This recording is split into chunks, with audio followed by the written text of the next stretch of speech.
ஒரு ஊரில் ஒரு ராஜா இருந்தார். அவர் அடிக்கடி காட்டுக்கு வேட்டையாட போவார்.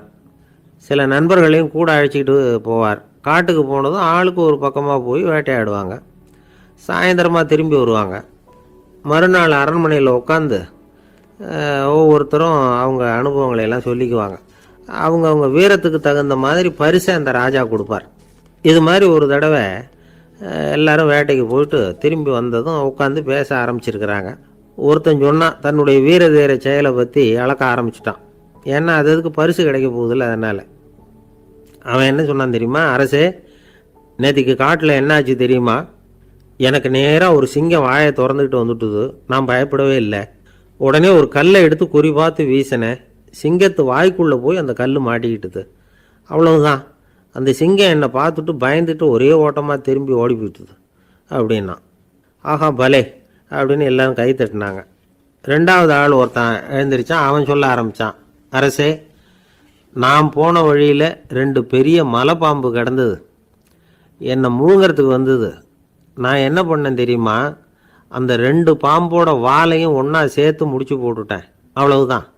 அது அங்கே இழுக்க இது இங்கே இழுக்க முடிச்சு நல்லா இறுகி போட்டுது அப்படின்றான். ஆஹா அற்புதம்னு சொல்லி எல்லாரும் கை தட்டினாங்களாம். அடுத்தபடியாக 3வது ஆள் ஒருத்தன் வந்தான். அவன் சொல்ல ஆரம்பித்தான், மன்னா, நான் போன பாதையில் குறுக்க ஒரு ஆறு. அதில் இறங்கி குளித்தேன். யாரோ காலை பிடிச்சி இழுக்கிறது மாதிரி இருந்தது. திரும்பி பார்த்தா ஒரு பெரிய முதலை.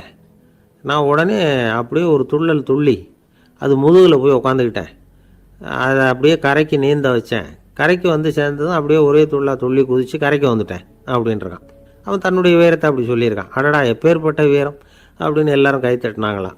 4வது ஆள் எழுந்திரிச்சான். மன்னா, நான் போன இடத்துல ஒரு கரடி வந்து என்னை துரத்த ஆரம்பிச்சுட்டுது.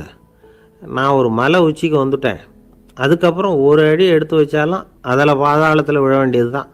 அந்த நேரம் பார்த்து ஒரு பெரிய ராட்சச கழுகு அந்த பக்கமாக பறந்து வந்தது. நான் உடனே அப்படியே உயர எழும்பி அந்த கழுகோட காலை பிடிச்சிக்கிட்டேன். அப்படியே தொங்கிக்கிட்டே வந்தேன். ஒரு நல்ல இடம் வந்ததும் தொப்புன்னு கீழே குதித்து நடந்து வந்துட்டேன்னா. இதுக்கும் எல்லாரும் கை தட்டுறாங்க. கடைசியாக ஒரு ஆள் எழுந்திரிச்சான்.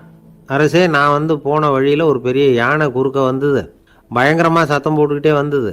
நான் பயந்து ஓடலை. உடனே என்ன பண்ணேன் தெரியுமா? அந்த யானையோட வாலை பிடிச்சி தூக்கினேன். தலைக்கு மேலே தூக்கி கரன்னு சுற்றினேன். வேகமாக சுற்றி வீசி எறிஞ்சேன். அவ்வளவுதான். அதே ஸ்பீடில் அந்த யானை மேலே போக ஆரம்பிச்சுட்டுது. இன்னும் கூட அது போய்கிட்டே தான் இருக்குது, கீழே விழவே இல்லைன்னா. இதை கேட்டதும் ராஜாவுக்கு கோபம் வந்துட்டுது. என்ன முட்டாள்னு நினச்சிக்கிட்டு பேசுகிறியா? யானையை வந்து நீ வாலை பிடிச்சி தூக்குன, அதை நான் நம்பணுமா அப்படின்னார். உடனே இவன் பணிவாக பதில் சொன்னான், அரசே, ஒரு சிங்கத்து வாயில் கல் மாட்டிக்கிட்டதை நம்புறீங்க, மலைப்பாம்பு வாலை பிடிச்சி முடிச்சு போட்டதை நம்புறீங்க, முதல்ல முதுகில் சவாரி பண்ணதையும் நம்புறீங்க, கழுகு காலை பிடிச்சிக்கிட்டு பறக்கிறதையும் நம்புறீங்க. அப்படி நம்புறப்போ நான் சொன்னதை மட்டும் நம்பக்கூடாதா அப்படின்னு கேட்டானான். பொய் சொன்னவங்கெல்லாம் தலையை தொங்க போட்டுக்கிட்டாங்களாம். ராஜா அவங்கள பார்த்து சொன்னாராம், நீங்கள் எல்லாரும் என்னை முட்டாளாக்கியிருக்கிறீங்க. கடைசியாக பேசின இவன் தான் எனக்கு உண்மை எது பொய் எதுங்கிறத புரிய வச்சிருக்கிறான். இவன் தான் உண்மையான தைரியசாலி அப்படின்னு சொல்லி அவனுக்கே பரிசையெல்லாம் கொடுத்து பாராட்டினாராம். இப்படி ஒரு கதை. உண்மையை நிலைநாட்டுகிறவன் தான் உண்மையான வீரன் அப்படிங்கிறத இதிலிருந்து நாம் புரிஞ்சுக்கணும். இந்த காலத்துல எல்லாம் பொய் சொன்னாதான் பிழைக்க முடியுங்கிறது ஒரு சில பேரோட நம்பிக்கை. ஒரு அப்பாவுக்கு தன் மகனுக்கு பொய் சொல்ல தெரியலையேங்கிற கவலை. பொய் சொன்னாதான் இந்த உலகத்தில் பிழைக்கலாம், ஆனால் இவனுக்கு அது தெரியலையே, அதனால் இவனை அழைச்சிட்டு போய் நடுக்கடலில் விட்டுட்டு வந்துடுவோம் அப்படின்னு அழைச்சிட்டு புறப்பட்டான். கடற்கரைக்கு போனான்.